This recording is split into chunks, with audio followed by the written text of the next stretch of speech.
بسم اللہ الرحمن الرحیم۔ ایک بادشاہ تھا جو بہت بڑی سلطنت کا مالک تھا۔ اس نے اپنے لیے ایک بہت بڑا محل بنوایا ہوا تھا۔ اس میں بہت سارے قابل وزیر بٹھائے ہوئے تھے۔ ایک دفعہ بادشاہ نے اپنے وزراء سے کہا کہ ہم یہاں ہر وقت کام میں مصروف رہتے ہیں، اس لیے ہماری تفریح کے لیے ضروری ہے کہ ہمارے عقل مندوں کے درمیان ایک بیوقوف بھی ہونا چاہیے جو ساتھ ساتھ ہمیں ہنساتا بھی رہے۔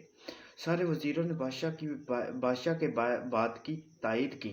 چنانچہ کافی ڈھونڈنے کے بعد ایک بیوقوف کو محل میں لایا گیا اور اس کو الگ قسم کا تاج پہنا کر ایک کرسی پر بٹھا دیا گیا۔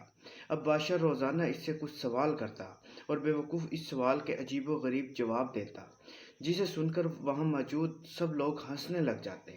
کافی عرصہ ایسے ہی گزر گیا۔ اب بادشاہ بوڑھا ہو چکا تھا اور اس کا آخری وقت بھی قریب آ چکا تھا۔ چنانچہ اس نے حکم دیا کہ میں اپنے آخری دن اسی بیوقوف کے ساتھ گزارنا چاہتا ہوں اور کوئی بیچ میں نہ آئے۔ چنانچہ ایسا ہی کیا گیا۔ بادشاہ اور بیوقوف کو اکیلا چھوڑ دیا گیا۔ بادشاہ نے اس بیوقوف سے کہا کہ اب میں تم سے سوال کرتا رہا، میں اب تک آپ سے سوال کرتا رہا اور تم جواب دیتے رہے، لیکن اب تم سوال پوچھو، میں جواب دوں گا۔ بیوقوف نے پہلا سوال یہ کیا کہ بادشاہ سلامت، آپ مرنے کے بعد کہاں تشریف لے جائیں گے؟ بادشاہ نے جواب دیا، جس نے مجھے یہاں اس دنیا میں بھیجا ہے، میں اسی کے پاس یعنی اپنے مالک کے پاس چلا جاؤں گا۔ بیوقوف نے دوسرا سوال کیا کہ آپ اپنے مالک کے پاس کتنے دن رہیں گے؟ بادشاہ نے جواب دیا، میں وہاں ہمیشہ ہمیشہ رہوں گا۔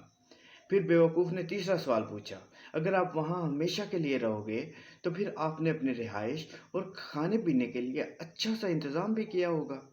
بادشاہ یہ سوال سن کر ایسے ہو گیا جیسے اسے سانپ سونگھ گیا ہو۔ کچھ دیر بعد بادشاہ نے جواب دیا، میں نے وہاں اپنی رہائش کے لیے کوئی انتظام نہیں کیا۔